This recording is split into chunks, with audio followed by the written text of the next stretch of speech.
been out of the music scene now for 6 years. Were you ever frightened or scared to make this kind of a comeback? We weren't all sitting there saying it's a certainty, we're going to walk it, it's easy. It's not easy.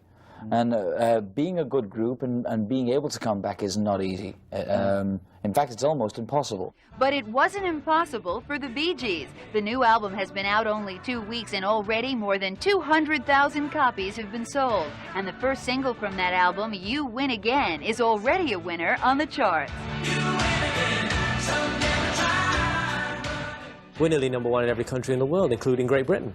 And I don't think we've ever had a record in our own careers move quite as fast. But success in the 80s hasn't been quite as easy for the Bee Gees in the United States. You can't tell by the way I use my walk, I'm a woman's man, no time to talk. Ironically, the soundtrack to Saturday Night Fever, the album that made them superstars, also branded them as a disco group. And now, almost a decade later, the Bee Gees claim some radio stations around the country are refusing to play their new single because of that.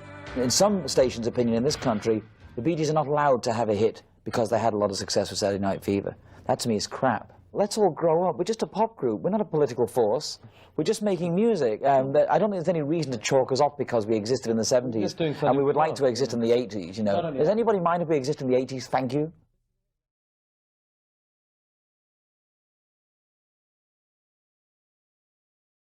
You bet. I am here at the home of Robin Gibb on Miami Beach, and of course brothers Maurice and Barry certainly need no introduction. Now, before we hear from these guys, though, we're going to hear from their music first. The new album called ESP and the new single, You Win Again.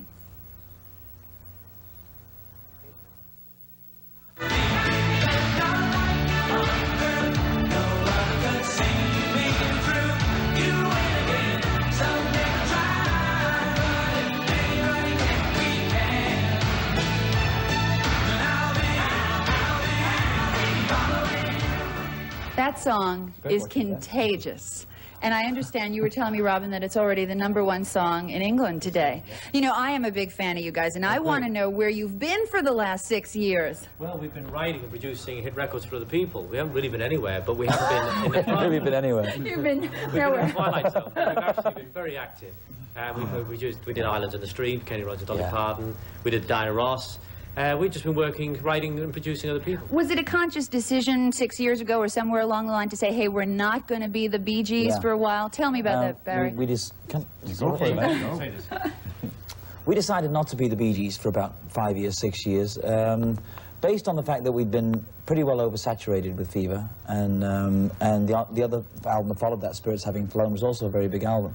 So we were pretty well, you know, saturated. Out there. It was time for us to stop. And also, keep pounding an album out every year, it wouldn't have done us any good because people would have got fed up with us, especially after that incredible exposure.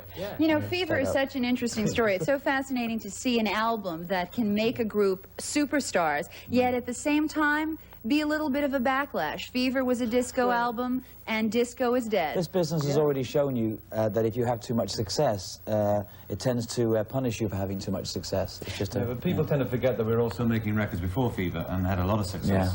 So Fever was just a project to us, and we move on. Bee Gees didn't begin with Saturday Night Fever. It was just a soundtrack to a film that was happened to have been very successful. That was all. This is different, of course, than what we've seen before. Oh, yes, I mean, to us, this is like our first album. I mean, it's I mean, we'll probably have. Would you get that, please? I've got to ask you one quick question before we go, because we're running out of time. I understand that you guys live about a heartbeat from each other down on this street here on Miami Beach, and you work together. Do you ever fight? Come on, tell us the truth. Not like we have creative fights, you know. Creative arguments. We knock each other out. We think about it. But no ego fights. No. We're a little bit. We don't do that no more. No. Okay. Well, thank you so much, and I wish you the best of success. The album again is called ESP. The single just released recently, You Win Again. Recently, yeah, I get that out. Jim, back to you.